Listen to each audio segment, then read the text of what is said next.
Hello, everyone. I'm Elena, your host for today. If this is your first time here, I'd love to let you know that we upload a new English learning video every single day to help you become fluent and confident in English faster.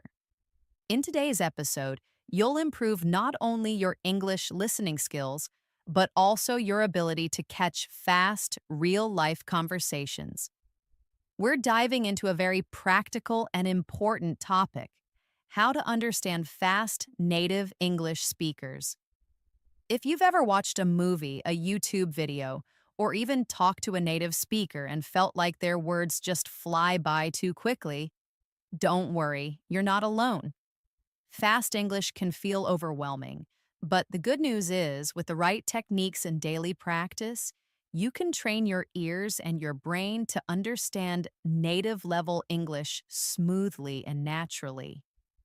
We'll go through real life examples, practical tips, and simple daily exercises that will help you catch natural English, understand sentence rhythm, and recognize connected speech that native speakers use all the time.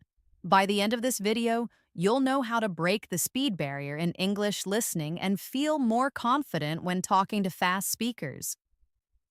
Before we jump into the lesson, don't forget to subscribe to the channel and hit the bell icon if you want more helpful English learning episodes like this, so grab a notebook and something to write with and let's get started.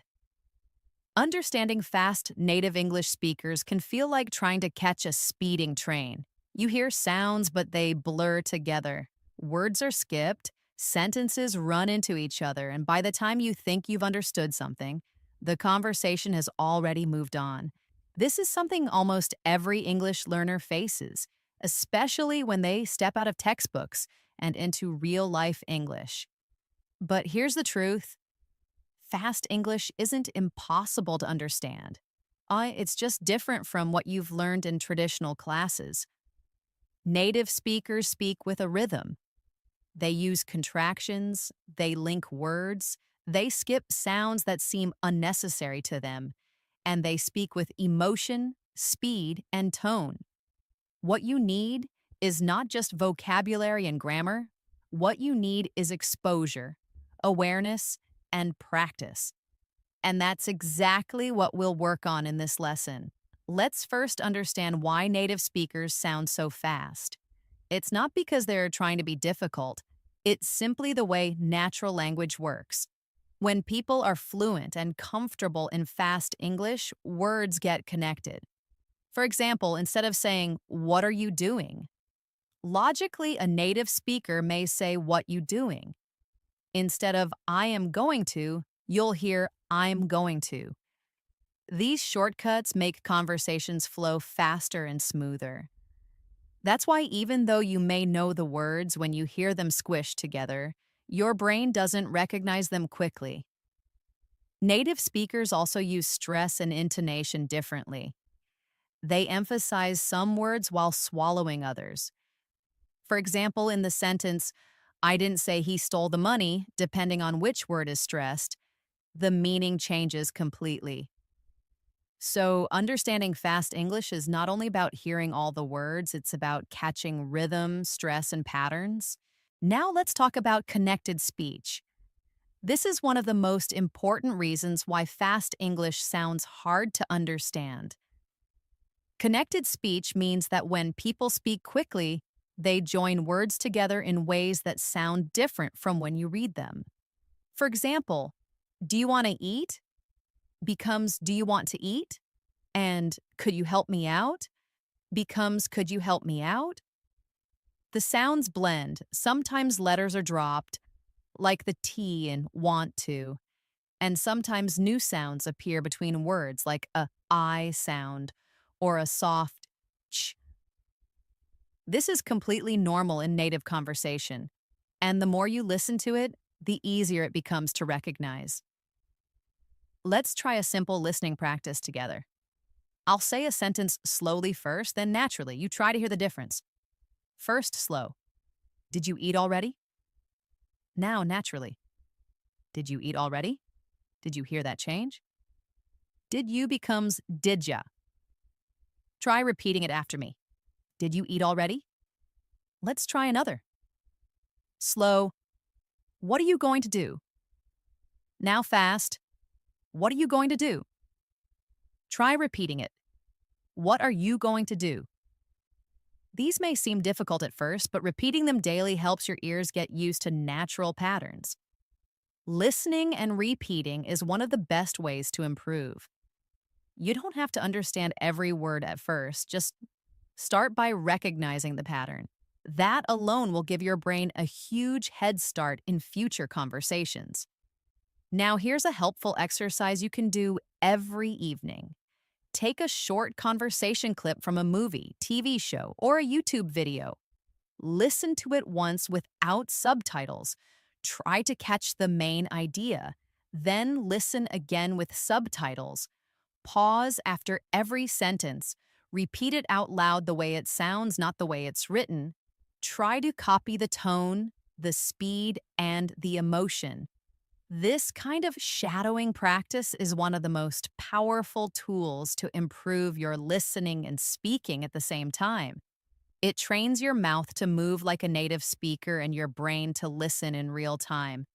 Remember, when you only read English, your eyes lead the way, but when you listen, your ears take control. So give them the exercise they need.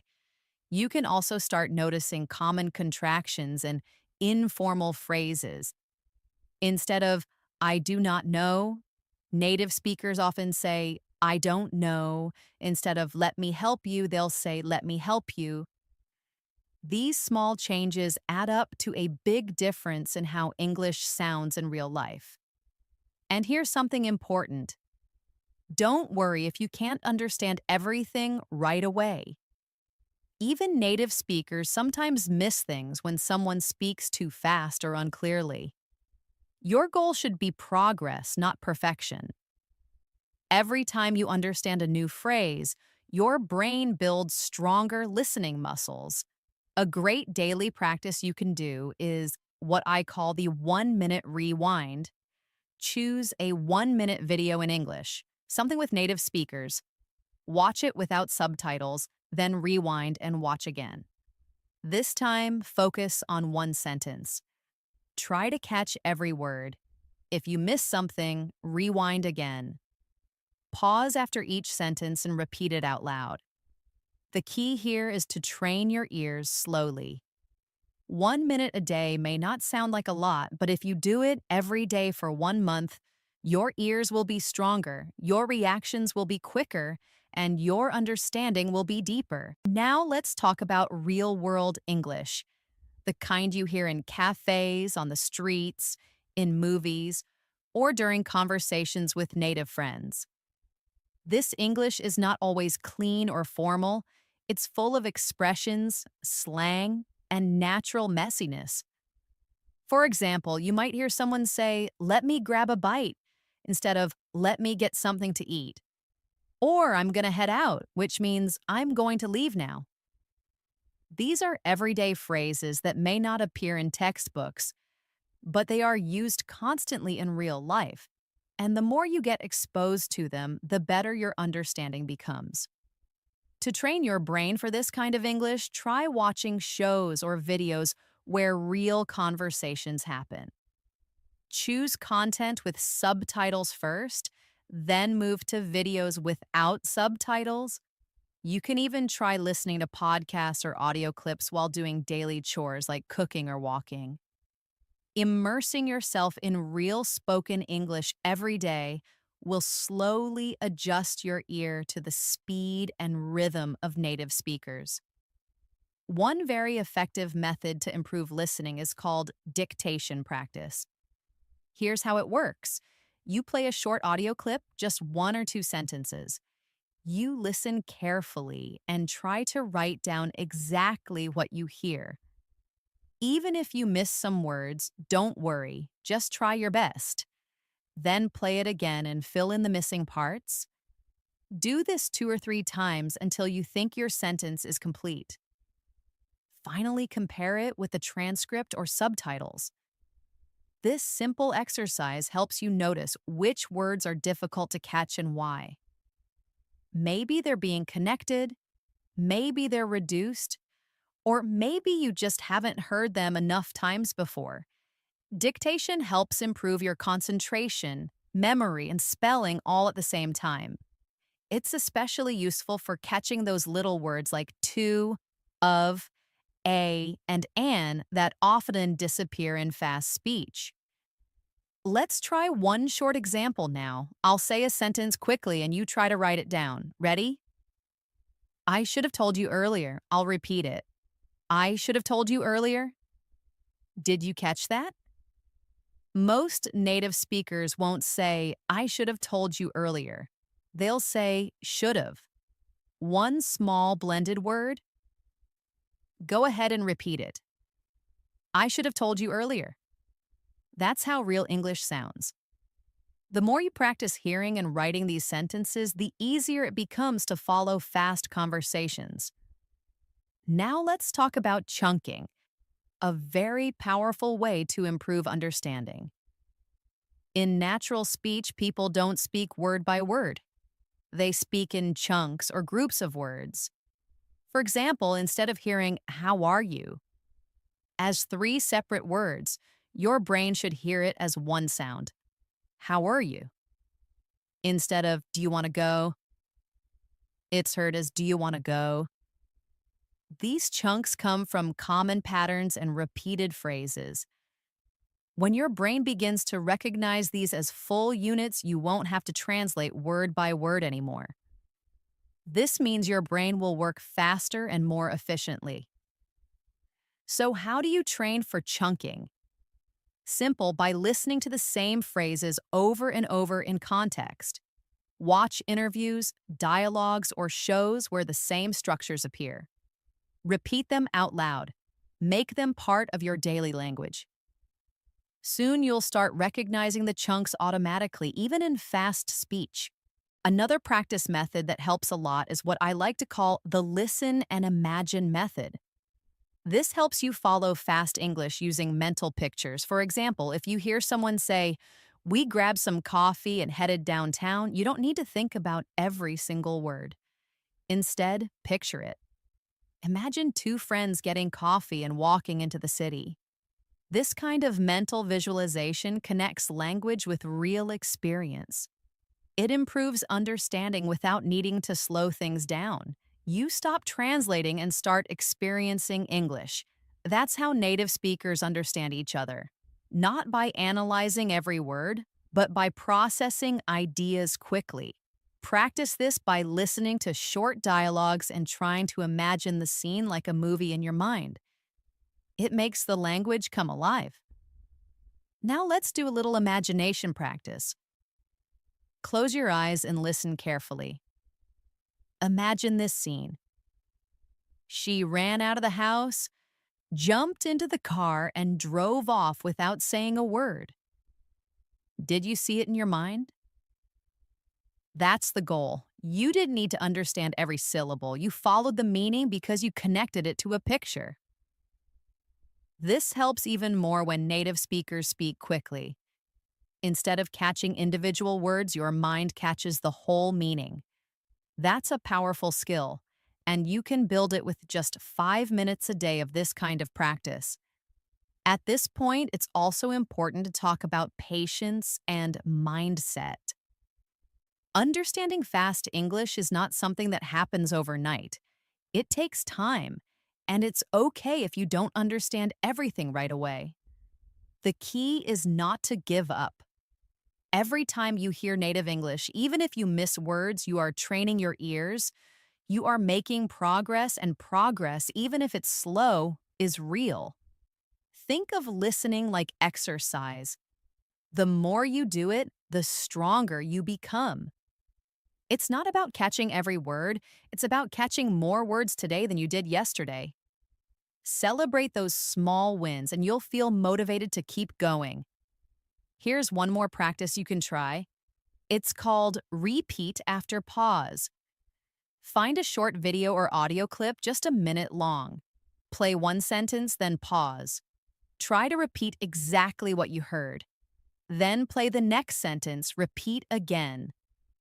This shadowing technique helps train your pronunciation, rhythm, and listening all at once. The more you practice, the more fluent your speech becomes, and the better your ears get at catching fast English. Even 5 minutes a day with this method can make a huge difference over time. As we continue, I want to share one very helpful habit that many fluent English learners use. It's called active listening. Active listening means you don't just hear the words, you try to understand what's behind them. You pay attention to the tone, the emotion, and the speed. Native speakers often speak quickly, but they also slow down or raise their voice when something is important. For example, if someone says, "I really don't want to go," the word really is stretched and emphasized. This is a clue. It tells you the speaker's feeling is strong. You don't need to understand every word to get the message. You just have to listen actively. Practice this by watching short dialogues and noticing how people express emotions with their voice. Soon you'll start catching meaning even when the language is fast. Another way to improve is by building your background knowledge. Let's say you're watching a video about shopping or travel or food. If you already know a little about the topic, it's much easier to follow along, even if the speaker is fast. Why? Because your brain already expects some of the vocabulary and structure. It can predict what's coming next. This is called context-based understanding. So try to choose listening material related to topics you're familiar with. If you like cooking, watch cooking videos. If you love sports, listen to sports commentary. Your brain will fill in the blanks more easily when the subject is familiar. This builds both listening confidence and vocabulary at the same time.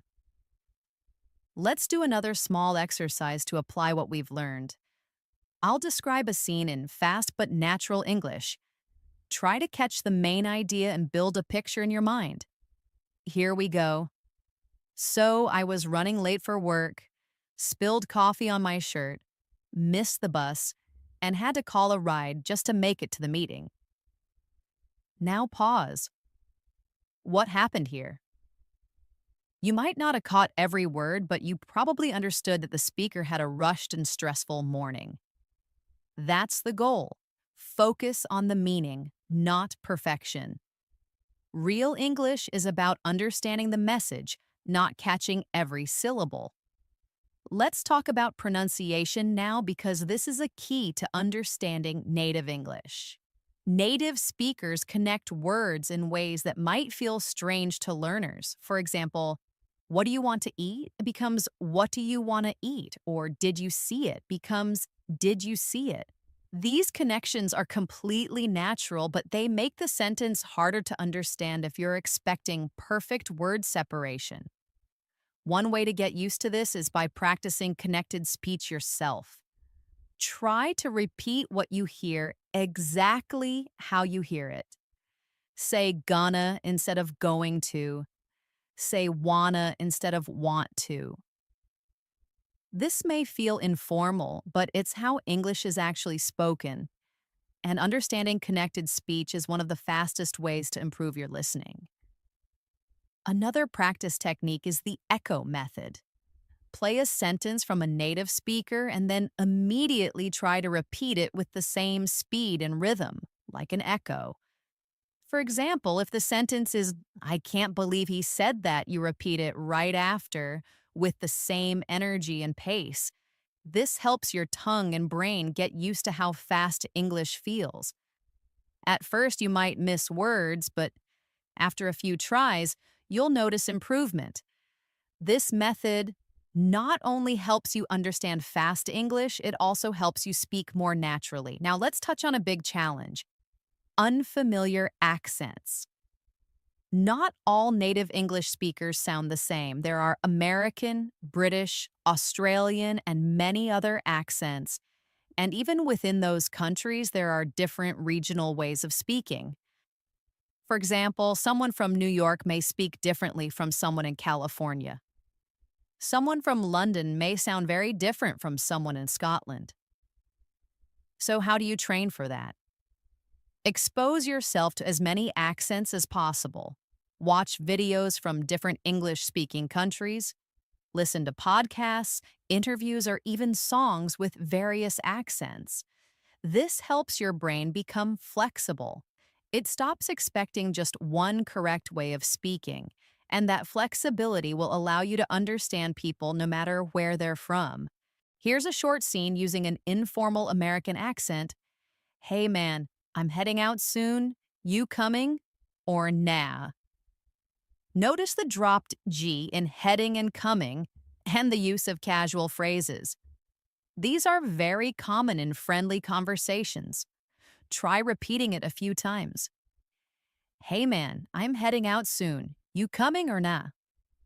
The more you listen and repeat, the more natural this kind of English becomes to you. Now let's add a few tips for watching English movies or shows. First, don't worry if you don't understand everything. Start by watching with subtitles in English. Watch one scene, then replay it without subtitles and see how much you can understand. Try pausing after each line and repeating it out loud. You can even write down useful phrases.